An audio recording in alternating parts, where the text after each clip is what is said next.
portents of his strange life to come filled Carl Schirmer's last day as a human.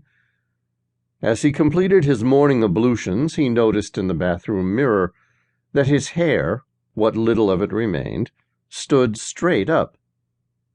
He smoothed it back and tucked it behind his ears with his damp hands. It sprang back. Even the few strands left at the cope of his shining pate wavered upright. His rusty, gossamer hair stuck out from the sides of his large head like a clown's wig.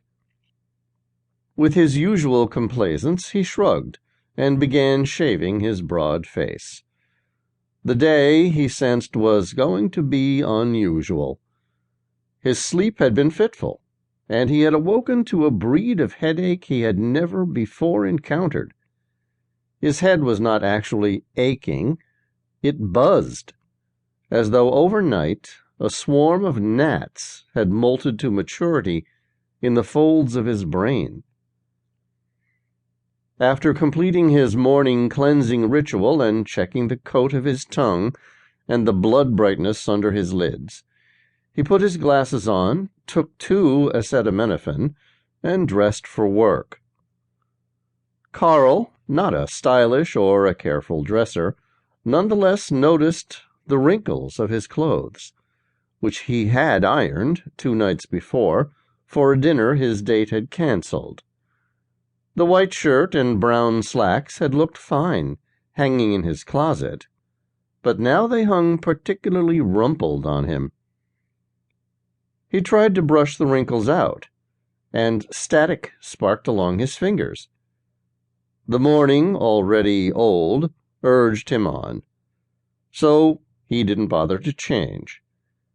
He hurried through breakfast, despite the fact that his usually trustworthy toaster charred his toast, and he skipped his coffee once he realized that no amount of wire jiggling was going to get his electric percolator to work. Not until he had left his apartment and jogged down the 4 floors to the street did he realize that his head buzz had tingled through the cords of his neck and into his shoulders. He was not feeling right at all. And yet, in another sense, a perceptive and easeful sense, he felt sharper than ever. Carl lived in a low-rent apartment building on West 24th Street and 10th Avenue in Manhattan, and he was not used to smelling the river, though he was only a few blocks away from the Hudson. This morning the air carried a kelpy, sweet and sour odor. Immense cauliflower clouds bunched over the city, and the blue of the sky seemed clear as an idea.